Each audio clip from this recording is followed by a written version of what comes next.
Okay, Ryan, so what are we working on today? Hi everyone, welcome back to another installation of the DIY kit from Popov Leather. Today we're doing the field notes, this book right here. It's a quintessential Popov product, and we're going to run through what the kit comes with, what you're going to need, and the steps to finish the process. So first of all, you'll have your Horween Leather panels. This is the main book cover, the two inside pockets. This one goes in like this eventually. You'll have 3 pieces of thread to stitch the outside and the inside pocket. 2 needles, Popov leather balm of course, a burnishing square, a sandpaper piece, and your field notes. The only thing it's not going to come with is crafting glue. Check at your craft store. It should say on the back if it works for leather, and that's about it. So follow along. First step, we're going to glue just along here a small bead on the back and on the front here. That's going to keep the pocket, the inside pocket, in place when we saddle stitch it. Just a tiny bit of glue. A thin bead like this. And we don't want to get glue in the holes. That will make it harder to sew later on. Just smear it with your finger. And try not to get glue above the dots, because your glue will show eventually. So why are you smearing it? I want this glue to be even, and I want it to dry quickly. And I don't want it to squish through the holes. I don't know if you can see here. If you squish through the holes, that will dry. And then as you're sewing, it'll come out in pieces. So I'm just going to give it a blow through. There we go, clear. This is already a bit tacky. We're going to squish it and push it down. Now, as you can see, with the pressure, this is now one piece to sew. Next, we're going to thread the needle. So like usual, you'll start your thread and pull down to get any squiggles out of it.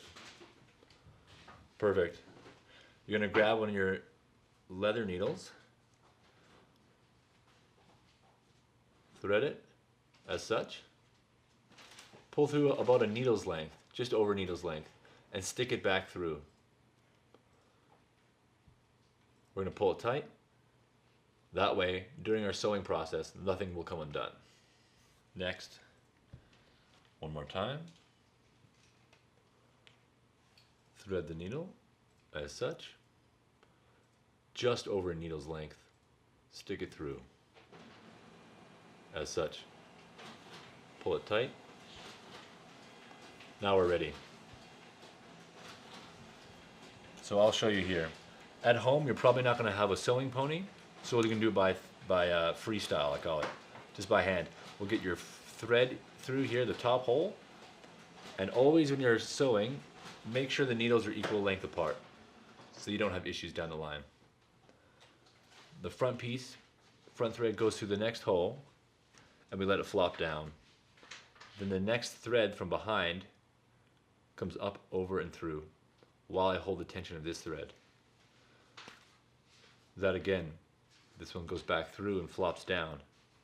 I pick up this one, get rid of any turns, pull this one down and through. And as we speed up, you'll see you'll get a muscle memory and it'll be much faster. When I get to the end, I'll slow down again and we'll do a back stitch.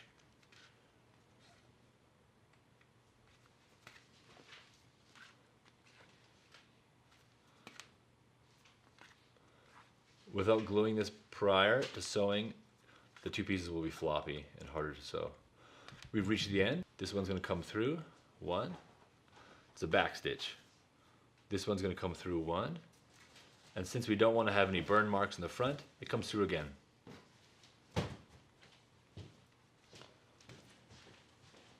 Now we pull them tight. There's a nice cascade that overlaps like that. You get 2 back stitch. We're going to cut it, burn it, and we're ready to do the rest of the field notes. We're going to pull these tight with one hand, like this. And with your scissors, we're going to cut it. Not too close, not too far. Give it a few millimeters. That's about decent. Now, with a lighter, preferably lighter, not matches, we're going to melt them and you'll see these beads form.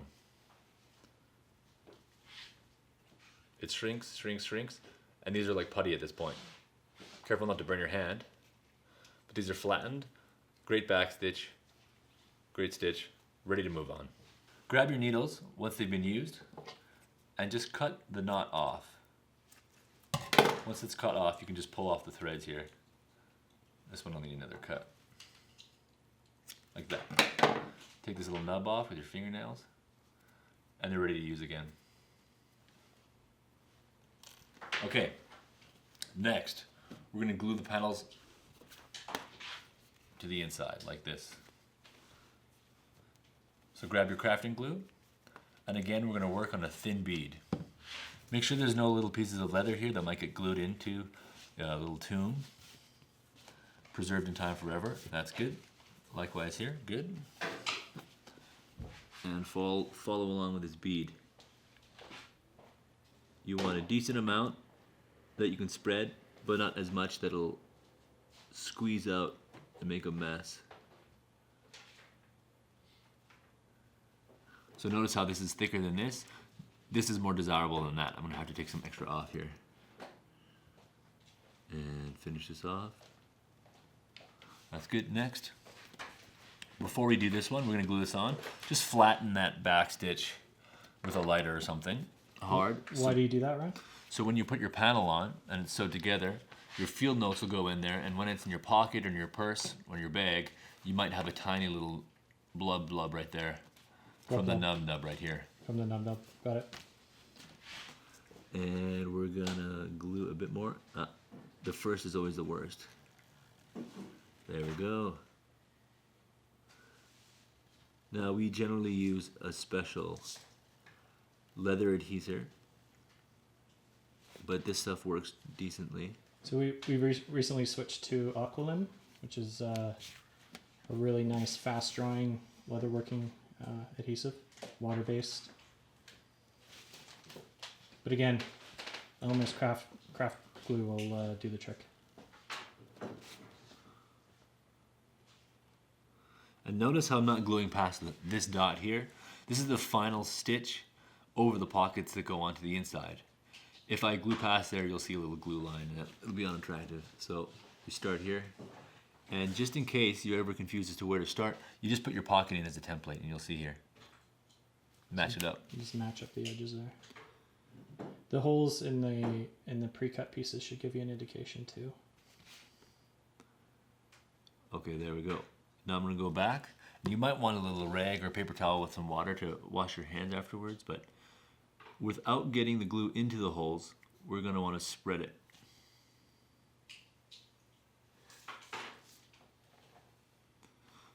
The more that's left over afterwards will make a sandwich come out at the end. So you can see here, there's a little extra. What I'm gonna do is actually just blow through the holes here, and it'll push out any extra glue.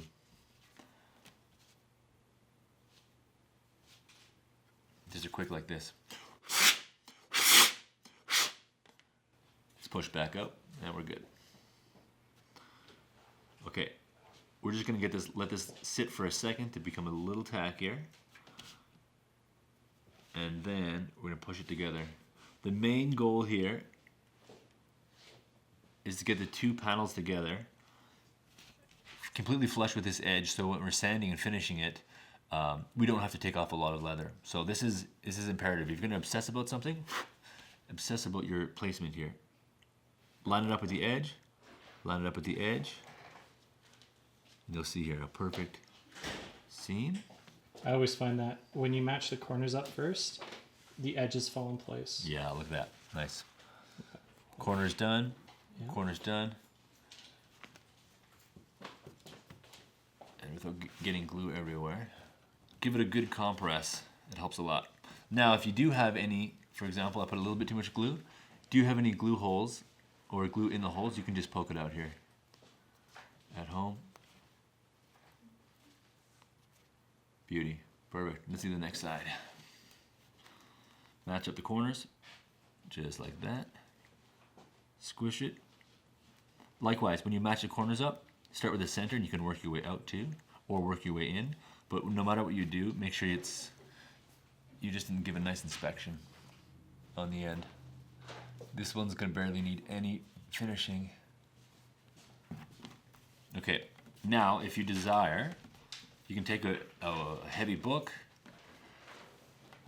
and put some pressure on it for a while. I'm just gonna squish it with my hand. And we're ready to sew. Let's grab your thread. We're going to unravel it without making a knot. There we go. Likewise as before, grab your tip and take out any scringles. See how that thread was spinning? All that would have been left twisted up inside your project. And sorry, you were flattening the scringles? The scringles. Any of these threads here will have scringles unless they're flattened. Watch. Okay. We'll use the long one here. So this looks ready to be threaded, but watch the scringle action. There you go. Some good descringling. Now we're going to do the threading as we did before. Pull through, over needle's length, puncture, pull, and tight. Next.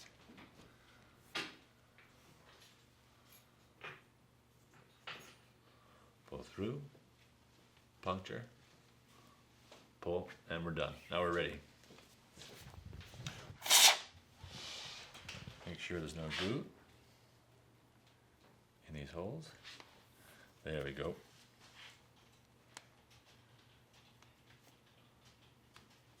Perfect. I'm going to start on the inside at the top here.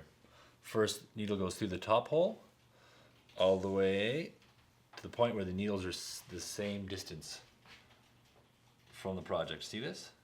You don't want too much variance because towards the end of the project you'll have one thread that doesn't have enough and one that has too much space. We have the first hole threaded, both needles all the way down equal length, and now we're going to start. This is how my freestyle method. Take this one, move it out of the way.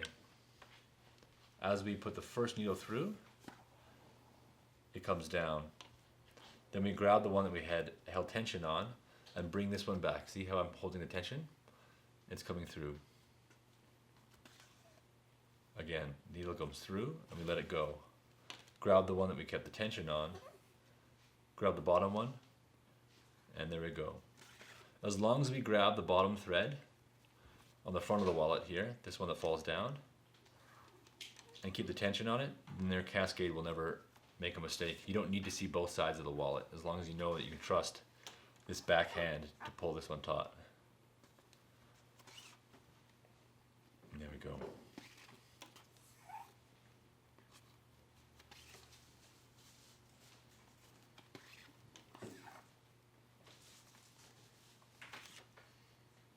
So what's going to happen is, as you go through the project, you want to make sure that your tension is equal throughout the entire thing. If you start with keeping these threads tight, and then you get lazy, towards the end of your project, your cascade of your bead on your thread stitch won't be equal.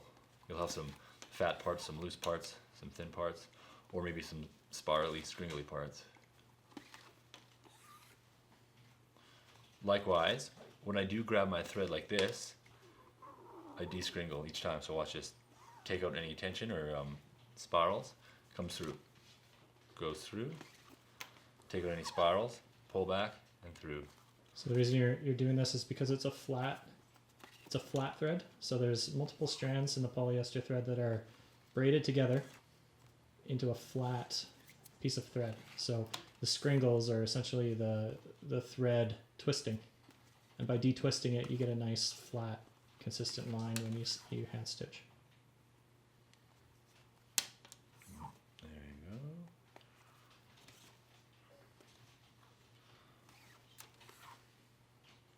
One thing to mention too, the reason why I'm pulling tension down with my finger as it pulls down like this is that you don't want to stab the needle through the thread coming through.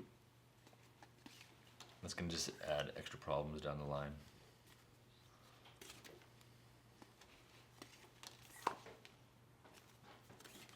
And the beauty of this method is you can do it while you're on the bus, at home, in the bathtub,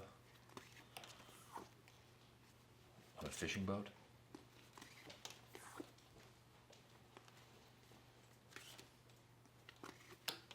And there we go. If you do a lot of sewing, the good thing about freestyling like this without a pony is you're not reliant on T-Rex arms the entire time. You can walk around, stand up, or move it farther out, engage other muscles. Have you ever done that thing where you've sat on one of those stitching ponies and like you got a bit of like the underside of your leg wedged in between that and the chair? Oh yeah, that sounds horrible. Yeah, I think I had that happen.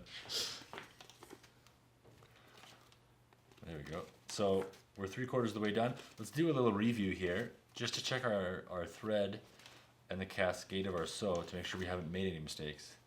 Now that I picked up speed, I could have missed a stitch. Let's see.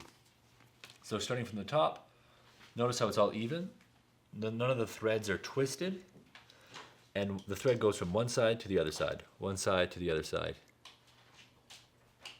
That's what we're looking for. That's nice. And the tension is even as well on each. Every time I pull the thread through, I pull it tight, an equal amount. So let's finish this off. I'm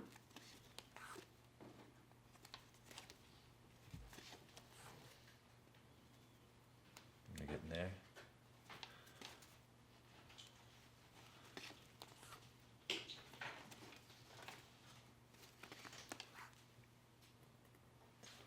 And as I'm doing this, you can see how I'm flipping it from side to side, so I can see both sides if I want to with this little flick of the wrist. Okay, now we're getting into backstitch territory. We're going to go over that again. So let's finish this here and get the backstitch going.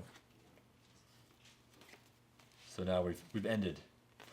This one is going to go through once.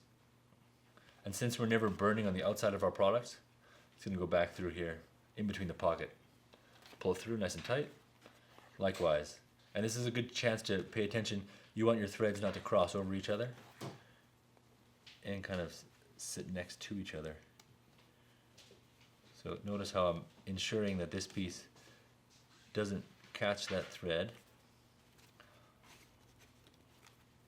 So that looks nice here. It's cutting through without going through one of the threads. Pull it nice and tight. So now both threads are on the inside. And I hold the tension with this one hand. You can do it many ways. It's nice to hold tension so they don't fray. We're going to give it a few millimeters. Notice that. And now we're going to melt it and squish it. I kind of like to bend it when I melt it so I can get it in between layers of leather, but it's not necessary. You can just do it flat. Make sure they're both in the line of fire here, literally, without burning the leather, and squish them. Check all your threads. If there's any little bits of glue coming out or any of the cascades that's not quite fixed properly, you can kind of fudge it gently with your needle. And then let's do the second side here. We're ready. Okay, we're taking our needles now. And we're going to de-thread them because they've been used up. So put tension on it if you can't. Cut them. And sometimes you can just pull these off. There you go, freshies. Freshies. Now let's thread again. That was also known as denubbing. Denubbing, yes. There you go. Put it through, pull it, bloop. Next. And one more. And pull through. Done. Okay, same as before, but we're going to do the opposite. So if you end it off here, unless you want otherwise, we're just going to go whoop and start up here. Needle through the top, pull it to equal lengths. There we go. Holding this, remember, hold this always. The bottom string on the back, the face that you're not looking at, hold with your left hand or your right hand. Did you remember to descringle? Oh, descringle, yeah. And this side too. Okay. Through, up, and through. Through, pull, drop, pull this one and descringle at the same time while pulling the one back. And don't drop the thread. There you go. Next. pull, tension, pull, through, drop, descringle, and back through. And let's pick up some speed to make this less boring.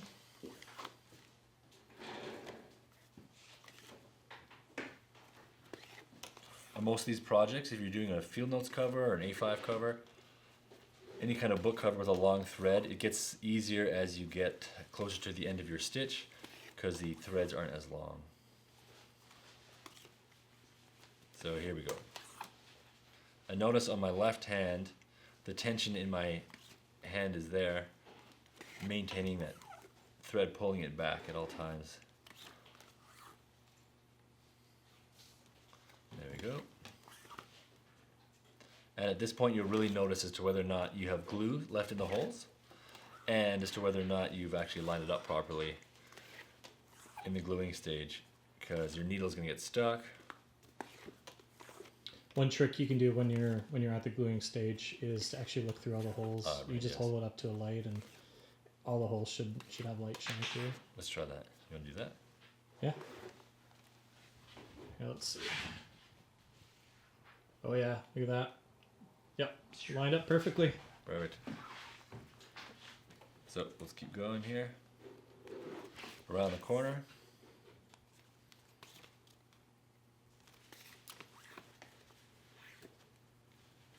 And if you are doing it this way, and if you pick up speed, careful, because it's not impossible to grab it and accidentally let go and have the needle hit you in the eyeball. Have you done that? Too many times, but I got glasses on, so it's not a big issue. I've been sitting next to Jill, and she's been sewing. She's poked me a few times. Oh yeah. Arm outstretch move.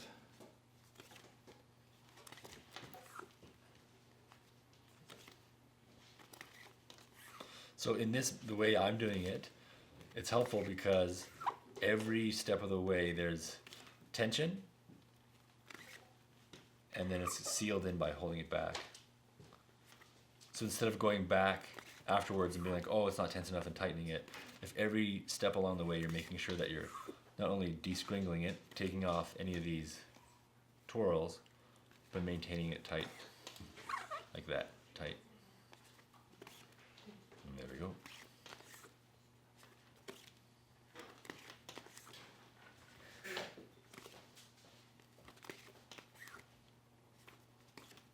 And that's the sound, this sound of the descringle, taking all the spirals out each time.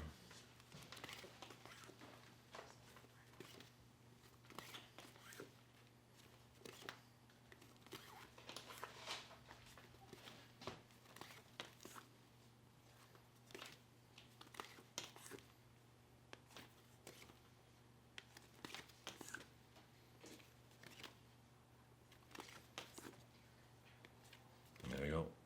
Almost 3/4 way there.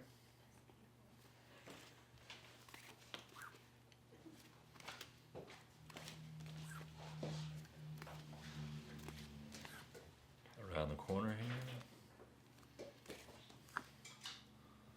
Nice. Okay, we're almost there. Gonna do our back stitch. We'll do our cut and then our burn. And then for the fine part of finishing it, burnishing it, and putting in our field notes book.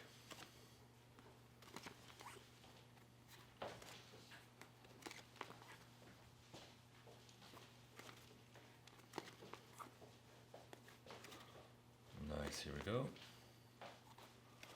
So we're at the end of the line. Looks good so far. Can't see any major errors. The tension's good. Looks great. This one comes back through, ends up on the inside without, see how that almost happened? I almost punctured this guy. Mm-hmm. We're gonna twist to the side of it. Now we can pull this one tight. And next to this one, not punctured, great. And goes on the inside again. And then before we do the cut, we wanna make sure we have a nice final, just give it a nice pull. That's good. Tension, grab your scissors, a few millimeters. That might even be a tiny bit long. See that? I'm gonna take off a tiny bit more. just need enough for it to melt in place. Let's see here.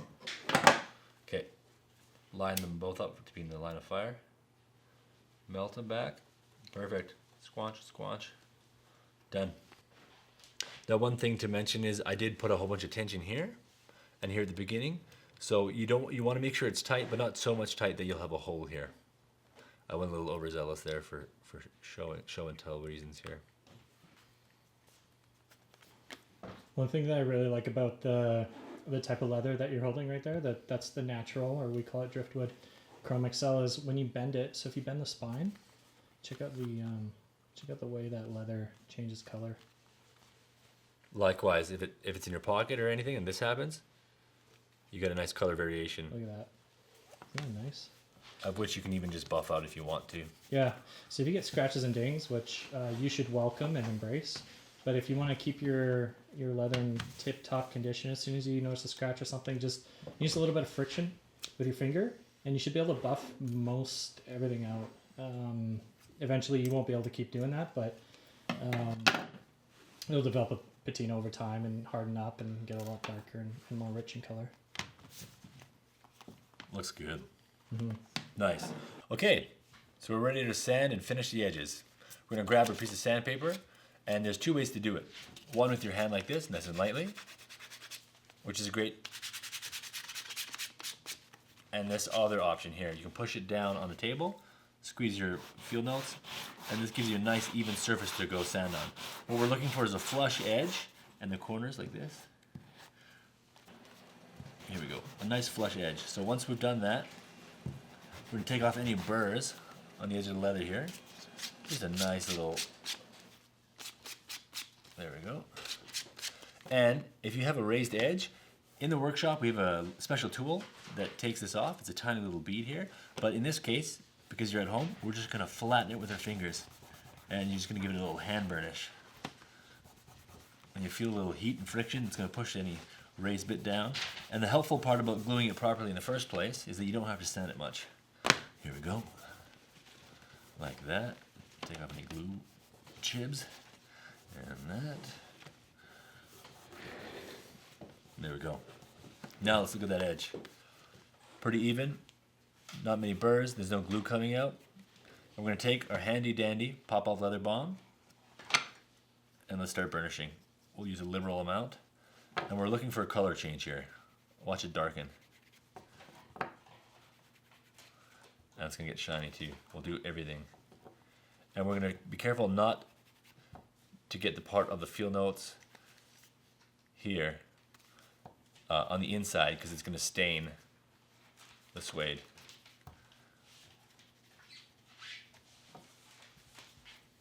And there we go. Once it's all fully loaded up, we're going to give it a burnish with our handy dandy leather burnishing bit. There we go. And you want to create some friction here and some heat. You can individually do each side too if you're inclined. And my favorite part at the very end, and this is what I end up doing in any lineup, I take out my wallet and I just hand burnish it like that. Get nice friction and heat, and get the edges nice and buttery. And you can see that nice shine. I'm just gonna put a little bit more just because I'm happy with that. It looks good. Let's take a look. Field notes cover. Now we're ready to put our brook in. Check it out. Looks good. Back bit fits in perfectly, nice and snug. And there you have it. Field notes cover. Wow, nice work, Ryan. Thanks. Any parting comments or wisdom you want to give to potential field note cover makers? Have fun, and if you get frustrated, take a sandwich break, take a nap, come back to it. Awesome. That's great.